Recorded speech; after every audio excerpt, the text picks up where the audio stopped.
Hey there. Welcome to the Adoption Roadmap podcast, where we talk about navigating the adoption process and beyond. Before we get into the episode, here's a quick word from today's sponsor. Listen up, Roadmap fans. Do you have a transracial family? Maybe you've struggled to find the right products for your child's hair and skin. You're not alone. But listen, I found your solution. If you're anything like me and care about clean, natural products without harsh chemicals, you've got to check out Sweet Peach Tree. It was founded by a white mom with a black daughter who gets it. They've created safe, effective products made for melanin rich skin and textured hair, but it's not just for them, it's for the entire family. Head to sweetpeachtree.com and use code ROADMAP10 for 10% off your first order. Sweetpeachtree.com. Use the code ROADMAP10 for 10% off your first order. Sweet Peach Tree, made with your family in mind. Welcome back to part 2 of our episode with Jennifer Skiles. Before we dive in, here's a quick recap of last week's episode. In part 1, Jennifer shared her powerful story, adopted at age 3 into what seemed like a loving family that later became the site of deep trauma and secrecy. She opened up about years of abuse, the courage it took to speak her truth, and the faith that carried her through it. We also followed her emotional journey of reuniting with her birth mother, discovering the love and connection she'd longed for, only to lose her again far too soon. If you haven't listened to part 1 yet, I encourage you to go back and hear Jennifer's full story before continuing. Now on to the episode. You cope with all of that loss and such complex grief that you were dealing with. Well, I'll say the first couple of weeks I didn't leave the bed. I didn't eat. It was so heartbreaking. Yeah. I remember going to a restaurant and everybody was laughing and talking, and I thought I wanted to shake them. How are you doing this? This beautiful, special woman's gone. And I went back to a memory that I'd had. You never know when people are watching you, Right. when Yeah.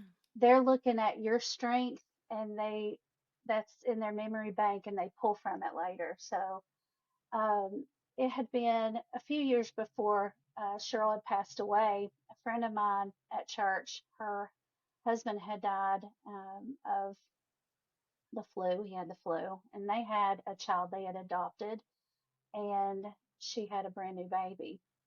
And so he had passed away on a Friday, and on that Sunday, she showed up at church. And she was standing in front of me, and I thought, how is she here? And I saw her singing, I saw her praying, and I thought, what strength to get up and to push through. And so one particular day stands out in front of me. I was in the shower and I felt that way. I just Mm. could barely stand up. And I thought, sing, sing, Mm. just sing. And I did. I didn't feel like singing, but I started singing and it just grew. I just went back to God was with me. For me, it was faith. God was with me when I was in that bedroom at 12 years old, looking out over the stars. He was there, and He was there in that moment too. And I I started. They were, and I write about this in my book. This vault of people. Miss Amy was my refuge. Was that person that I went to when all that was happening when I was little. When Cheryl passed away, just like the vault door opened, out walks Lucy, a really special friend of mine who had lost her husband, and she needed someone. I needed her.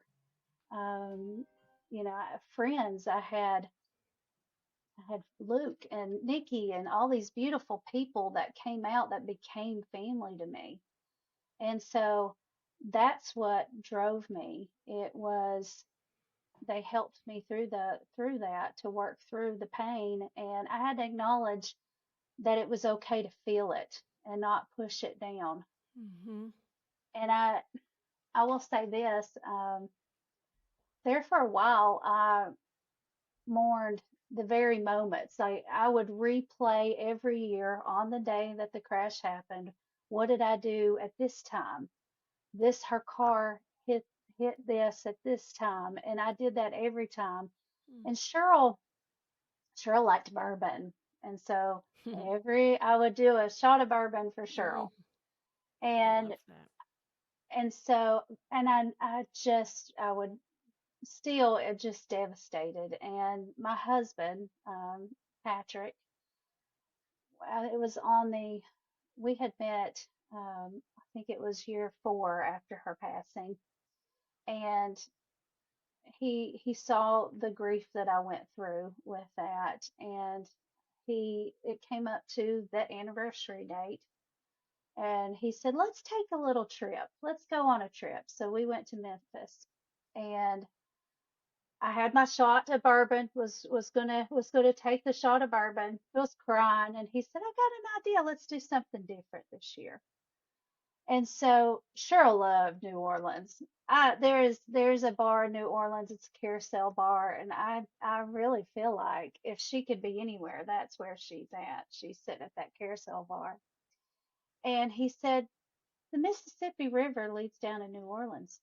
I said, "It does?" He said, "Yes." He said, "Let's take that shot and send it down to her." So we went over to the bridge and we poured the shot into the Mississippi River. And I think that's the thing is grief. You have to feel it, and that word is powerful. Yeah. But what do you do with it? And for me, it is open your eyes that there is something beautiful you can find around you. There is someone. Hold on to their hands. It is so much easier to get through things when we hold hands and we go through it together. Yeah. So that was grief. What Hmm. about forgiveness, especially after someone's gone? So I mean, when we're talking forgiveness for your dad. yes, It could be for your mom, you know, maybe not being there when you needed, for your siblings who just threw you on the curb, absolutely, to your bio mom who passed right after you met her. I mean, this could bring up a lot of anger or a lot of unresolved feelings. So how do you work through that space to get to a place of peace and forgiveness? absolutely. And I didn't realize that even deep down I was upset with her for the crash because she had been up for so long. They had went to a basketball game. She had been up for so long and she was driving, and I think she fell asleep. And I think a lot of forgiveness, especially with my siblings and my dad that raised me. Um, Holding on to it really eats at you. And a lot of times, well, with my dad, he was no longer here, but with my siblings, whoever it is, a lot of times they're continuing on with their day. It's not hurting them, it's hurting you more. And I think that you have to come to a place where you say, "I can't change it. What am I going to do with it?" And I have to let it go. There's been plenty of things that I've, even as hard as it is, mistakes I've made, I've had to forgive myself. And I think that's really difficult too. And so that's what I've chose to do, is to forgive. I think sometimes you need counseling. For me, to even talk about the abuse, the more I talked about it, the easier it was to process. And writing the book was extremely, Cathartic. yes, Yeah. to let it out, let it go. No longer did I have that Yeah. secret. It's I let it go. poison. It's It is. poison when it sits inside of you. Absolutely. And Mhm. so I would say anyone struggling with forgiveness is get it out Mhm. and don't live with it because it's only hurting you. So you have Yeah. to find how to release that. Easier said than done, Jennifer, Absolutely. It huh? is. It is. Anything hard is. Absolutely. So, when your bio mom shared your bio father's name with you, and I think she also said it just gave you the name of a state he once lived, right? How long did you hold on to that before you started searching? Well, I started searching pretty early, Okay. but I didn't have a whole lot of information. My husband, my husband, he of course encouraged it. He said you should do. We used Ancestry, Okay. so we did Ancestry DNA. All right. I took it. It took so long to get back that I was waiting by the computer constantly trying to see if the results had come in. It was When they probably came 3 in, days, but to you it felt like oh, 3 years. yes, exactly, exactly. And when it came in, there really wasn't a lot. I really didn't have anything, and I just a huge letdown. Oh, it's now I will say I tried using the internet to find him with the name. We didn't do Ancestry until um, probably it was after Cheryl had passed away did we do Ancestry. Believe it or not, Cheryl and I said on Facebook, I did a lot with Facebook, and we would look. She tried to help me, and Oh, I know that was so that nice. that has to I have to go to her headspace with that. She had to have been a little nervous and scared too because she never told him. Yeah. And so I wonder what she was Talk thinking about there. secrets, right? Oh I mean, yeah, this is all absolutely. part of it, right? In adoption, there's so many potential secrets. Yes. Yes. And they all played out in your life in one way or another. They did. And so she would look at pictures. No, I don't think that's him. And now, mind you, it's 37, 38 years later, and so and some of those Facebook posts that we were looking at are actually my siblings, and I didn't know. Oh, I didn't know. wow. So so we ended up fast forward after she passed away. My husband, who is so amazing, he's the one that encouraged me to write the book too. He encouraged me to find my dad. So for Christmas, he bought me a DNA kit. We took it, and I was so let down. We didn't have any real good leads, and so it was about 8 months later. He said, why don't you sign on again? So I did, and I had a hit for the last name and Rhode Island, which is where they're from. And so it lit a fire under me. And so I just went on Facebook, and anybody with that last name, I messaged him, told him his name. This was the service he was in, his age frame range, and that he was in the military at this time. And so many people responded back, I'm not sure who it is. I don't know anyone. And then one woman sent a message back, which I now realize is my sister-in-law, and she said, there actually is my father-in-law's name is that. He was stationed in the military at that time and in that location. Oof, chills. So, dun dun dun, I was like, oh gosh, Dun, be dun, careful. dun. Yeah. Yeah. I said, don't be careful what you say. Don't scare him away, And Yeah. she said, if it's him, you will not have a problem. And Oh, so that tells yeah, you a lot. absolutely. So I could not sleep all night. Oh my gosh.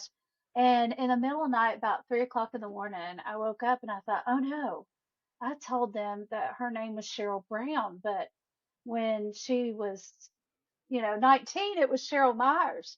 And so I messaged her back, and that next morning she said, oh, that makes sense. He remembers a Cheryl Myers. And I thought, found him. Oh Oh my my God. gosh. It was amazing. It really was. So then how did you Yeah. connect?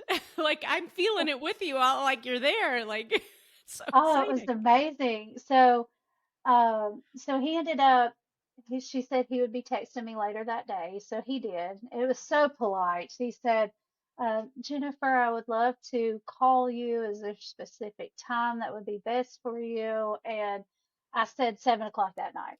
And my husband was set to go to work. And I'm like, just so nervous and excited, and he sent a message when he said he'd like to talk to me. He sent a message and he said, I remember your mom. I didn't know what happened to her. I always wondered what happened to her. And I knew it was him. I was like, oh my gosh. I was jumping up and down. I was crying. My husband said, well, I'm staying home from work. I've got to watch this. Yeah. So it was S- about 10 till 7. I sent him a message and I said, I'm praying for you. If you're feeling like me, you're pretty nervous. And he said, yes, he was too. Oh, that's really sweet. So how did it go? How did that first conversation go? It felt like home. He felt like home as Was soon as I heard he his voice. was he shocked or was he not shocked? Was he just accepted you right away? Like what was He that? did. I'm so amazed. I have one of the best fathers in the world. He he opened his arms wide. And just like it was with Cheryl, we could not stop talking. My husband took a picture and he posted it everywhere of our first conversation. And you can see it in my face. I mean, and he was the same way.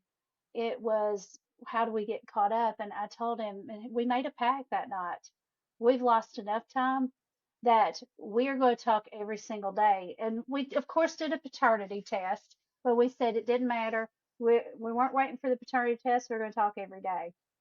And so that paternity test, it came back. And well, before it came back, I knew I loved him. I knew I loved him. And I said, Dad, and he's dad. He's dad. He really is. He never had a choice in this. So his name is Dad. And I said, what happens if this comes back negative and if you're not my dad? And he said, we're family. That's it. Wow, just from some conversation. So how Hmm. did all of this leading to this reunion shift your views of family and belonging? Oh, wow. I will say that I searched for family. I searched everywhere for family and belonging and identity and um, but I valued relationships. I valued friendships. Friendship was family to me. And from the time my children were born, and I have three, I told them the importance of family and loving others. And so when I met my dad, he had taught my siblings the same thing. The first thing he said was how important family was. And so it I felt like I belonged. It was full circle for me because not only, I had lost the family who raised me, I was able to meet my biological mom and I didn't have much information then. And then to find him, it all came full circle. You know what my dad did? He took all of my baby pictures and he blew them up and put them in his house on the Oh, walls, even down to taking the pictures. He had a big collage of pictures of the kids, my siblings, growing up, and he took some of them out, cut mine, and I'm in there with everybody else. ah, did this shift at all the feelings you had of the family who raised you? Like, did it shift your thoughts of them being your family? I mean, they were, but did your feelings about that shift as far as your thoughts about That's them? a really good Yeah. question. My feelings shifted from the my adoptive father, and that was more from the abuse. I have forgiven him, and I do choose to see a lot of the wonderful things that he taught me, and I am so grateful for that. Um, I love my mother. I love her. I cherish her. My siblings, I feel so grateful for what they have given me. They will always be sisters to me. I had to realize that I tried so many times, even after that box, to reconnect with them. And every time they rejected me, it was just tearing the wounds back open. And so I had to choose me and not keep trying. And so when you say, did it shift? Finding finding my father and my siblings, and they have just opened their arms up to me, and seeing my husband and his family and how they opened up their arms to me, I see what healthy families look like. I am truly a blessed woman because I've had love from so many different places. And I cherish every one, even, my family that raised me, I cherish those memories too. It's all in how you view them and what you look for. You can never have enough love, which is Absolutely. why open adoption is so beautiful, or, being in reunion, hopefully being embraced Yes. the way you are. But, your story shows that you can receive love and love in so many different ways. You can see and take different things from different families who love you. And your view and the way you have chosen to be intentional about your life despite so many things is really beautiful. Now, another layer to this, when with all of your reunion, is your roots. You discovered your Sicilian heritage, which Yes. you had mentioned briefly before, which added another layer to your identity, which you didn't know growing up. So, what first of all, I'm curious about that and how you felt Yeah. about that. And also, like, what steps you would recommend to adoptees eager to explore and honor their birth culture roots. Absolutely. So it was so exciting to me. I didn't know anything about Yeah. my family history, and so to find out that I was Italian, I had Italian roots, was just fascinating. And going up to visit my dad in Rhode Island, and learning how to make spaghetti sauce and all these different things, and learning about my Aunt Dottie and my grandmother and all those things, just really neat. And so we decided to take a trip to Italy and to Sicily. I was able, using Ancestry, I was able to even go to the places where my grandparents, that before they came over on the boat, where they lived. I was able to locate documents, the papers where he came over. It was so exciting. I ended up doing Italian cooking classes while was over there. Just embraced it and be able to share this with my dad. I've told him I'm going to take him. Really want to take him over there. But it was exhilarating. I was so proud. Just I would tell anyone who is interested in doing that. I used Ancestry, but you know, ask lots of questions, embrace it. Don't be scared. Worst thing, worse than fear, is not taking action Unknown. and missing Yeah. out the opportunity. So it was so fascinating to go and experience that. And I was just really proud. I am still really proud of it. Yeah. Well, I'll tell you, if I ever need an investigator, I know who to go to. Thank you.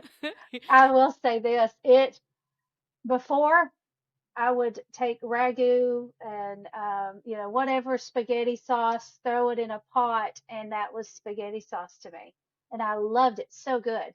And now I have a weight on my shoulders. I have to start from fresh tomatoes and puree them. I do it all from scratch now. I'll give you my address when we're done. You can Okay. freeze it and send it on over. I just, You began writing Vault of Treasures, your book, long before it was published. When did you first pick up a pen or open your laptop as an adoptee? Um, how did that practice serve as your therapy, and why that title? So, when did you first start writing? as an adoptee, how did that serve as therapy and your identity, and how did you come up with that title? I have always loved to journal. I feel Mm-hmm. like when you're journaling, you're writing your thoughts down and you can see progress you've made. Mm-hmm. Certain things that you wrote down, and then later you look back and you say, oh, this is how I was thinking here. This is where Mm-hmm. I'm at now. And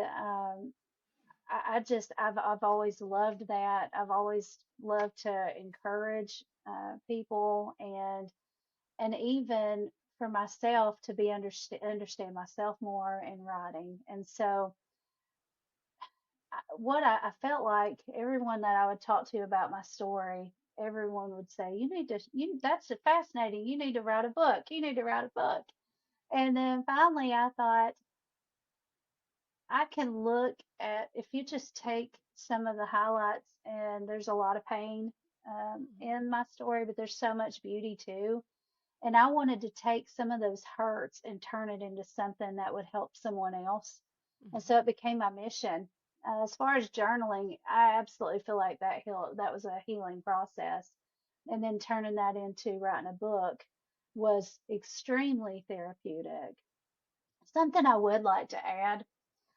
So my father, when him and my mother, biological father and biological mother, went on their trip uh, so long ago, they he had a card from the hotel they stayed at, the Hotel Chelsea in New York City.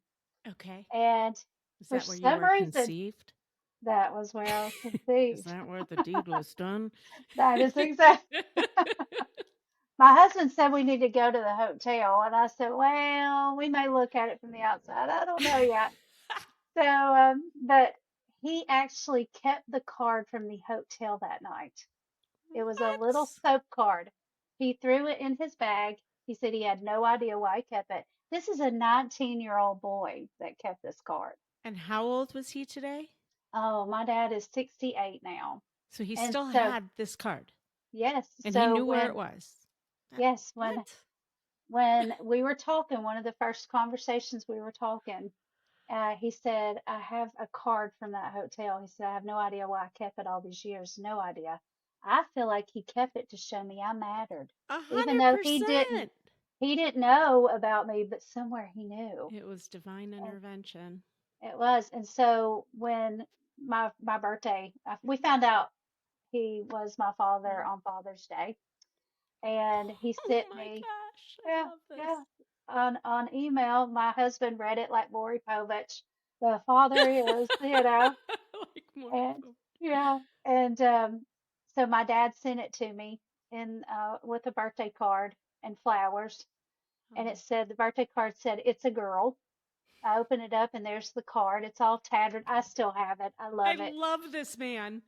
And those flowers every year on my Oh my birthday, he said, happy first birthday, happy second birthday, god. happy third. Mm. So I had to add that. I just Oh, what a adore beautiful him. story. I'm I so adore him. glad that you did.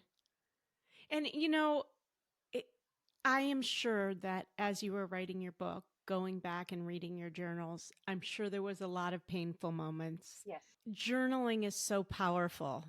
And actually, to my listeners, just putting it out there, because I've talked to a lot of adoptees over the course of my podcast who have journaled and then turned it into a book. I'd love to find an adoptive mom or adoptive dad who has done the same, because I'd love to go Yes. through that journey. Um, so you decide to write this book at the influence of others and your own love of writing and the catharticness, if that's a word, of getting it out, right? Which we talked about. Was it different putting it on paper, putting it pen to paper and knowing that other people were going to read it versus just talking to people about your story? Absolutely. You want to give everyone, like especially the people that were so influential in my life, like Miss Amy and Lucy and my friends.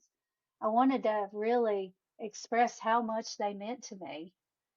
And then I wanted to be the good, the bad decisions that I made that are were hard to admit to in the book. There were the abuse being so raw and knowing what are people going to think. And I had to say, I've healed. I have got to take this and put it out there. There is someone that needs it, Mm, that it will help. absolutely. And so I think you have to allow yourself to be vulnerable anytime you write it down. But there's so much, it's so therapeutic in doing it. Yeah. Vault of Treasures. Why the title? I I saw it as all these wonderful people were waiting to come out into my life, and they had to come out at the right time in specific moments when I needed them. Think about Miss Amy. She was there. She was my refuge when I was at my house. She was the place that I went, made cookies, and just had a happy childhood. And she was right after Cheryl passed away. Who opened the door? Lucy. Lucy came out. Lucy had lost her husband. I had lost Cheryl. She was there. And if you open your eyes in moments where everything just seems so dark, if you open your eyes wide enough, you can see something, a glimmer. She was a glimmer.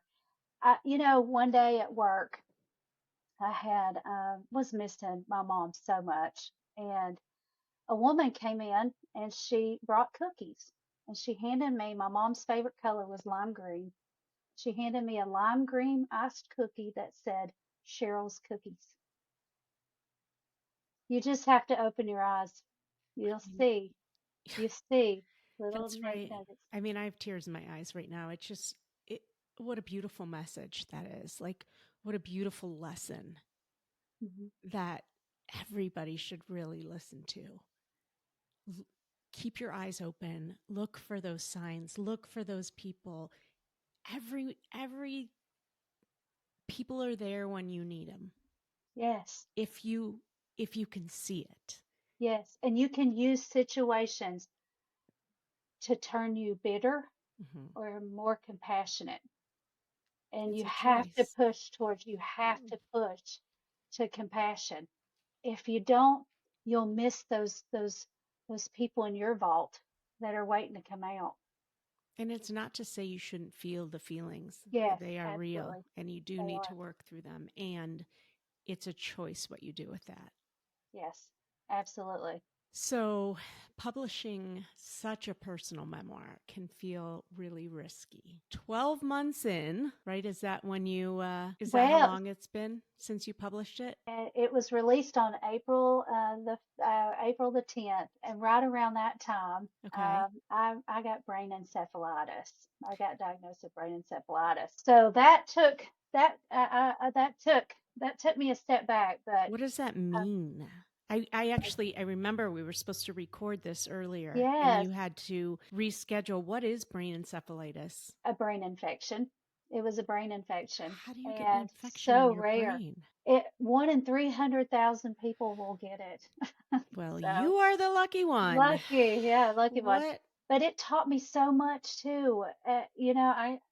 I cannot. I had so much love poured over me. My relationship there was God and I there again. And my book, you know what? I was sitting there and I was recovering, and I stuck my book on and let it play, and I was listening to it, and I was reminded of what all God brought me through, and He was the same God that was with me in those moments. He brought me through the other. He'd bring me through the what I was going through then, and He did. So it really helped me listening to that book, Did and you read it or did you have a reader, somebody else read it? I had it on Kindle, so I had Kindle read it to me. Okay. Okay. So since the launch date has been fantastic, I will tell you, I'm humbled that I've had people reach out to me. I had one person, she said, I've never told anybody this, but I had given my daughter up for adoption, and this inspired me. I found her, and we're rekindling our relationship. I've had people say that it hit them in certain ways that um, they were able to forgive certain things. So I'm extremely humbled by that. And I'm, I'm so thrilled that if it helps one person, it was all worth it putting it out there. Yeah, well, I just thank you for opening up your heart. The world needs your lessons, and they're not easy to come by, but you can live your life so much richer by making these decisions intentionally. So thank you for teaching us that today. Is I there adore you. Thank you so much for what Oh, you're doing for everyone too. I adore you too, and I know we'll keep in touch. But before I let you go, Jennifer Skiles, Yes. I have some rapid fire questions for you, so let's get to it. Let's do it. Give a shout out to one person, even though you've shouted out a couple, or organization that's influenced your adoption journey or the work you're doing in adoption. Oh wow. Um, I would say, of course, my husband Patrick has been Mm. very influential through this. And then Julie Brumley has been on your podcast as Yeah, well, and I've just really grown close with her. I think she's fantastic to listen to, and she's even and listening to her has helped me. that's how I found you. I remember now. Yeah, the power of Instagram and other Yes. amazing podcast guests. We'll link to Julie Brumley's episode as well in the show notes. What's one piece of advice that you would like to share with adoptive parents or hopeful adoptive parents? I would say it's okay for questions. It's okay to have questions and to know to just know how valued you are. You're absolutely valued. You're loved. And I think that it's such a beautiful, selfless thing to open your heart and love and bring family. And I would say to be patient and to reach out to just get as much information. I think listening to these podcasts and things like that are so important to understand what an adoptee feels like. And just sometimes the journey may be up and down, but you are so valuable. What's one thing you wish every adoptive parent knew before they brought their child home? That something had to break to bring this together, and to understand that and to be loving and patient through that process with the child, because they need you. They absolutely need you. Describe adoption in 3 words. Compassion, passion and selflessness, and home. Home. I feel like to me, like there is a breaking too. So I'm, like I said, compassion, a break, and selflessness. It's love. Love. That's what it is. It's love. It really is. Adoption is not just a destination, it's a journey filled with love, resilience, and growth. Wherever you are on this roadmap, trust in your path, stay open to learning, and always lead with your heart. You already have everything you need to create a beautiful story for your family. And when the road takes unexpected detours, I'm here to help you navigate every turn along the adoption roadmap. If you heard something in today's episode that really resonated with you, do me a quick favor and share this with a friend who also needs to hear it. Jennifer, thank you so much for being here.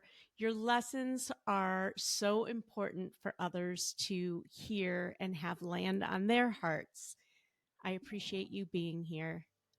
Bye-bye. Bye. Thank you. All right, friends, that's a wrap for today's episode. What was your biggest takeaway today?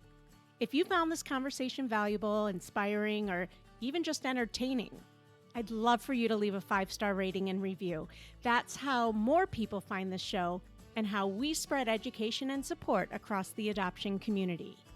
Hit follow, leave a 5-star rating, and share this with someone who could use it. We drop a new episode every Wednesday morning. Catch you next time on the Adoption Roadmap Podcast. Thanks for being here. Bye-bye.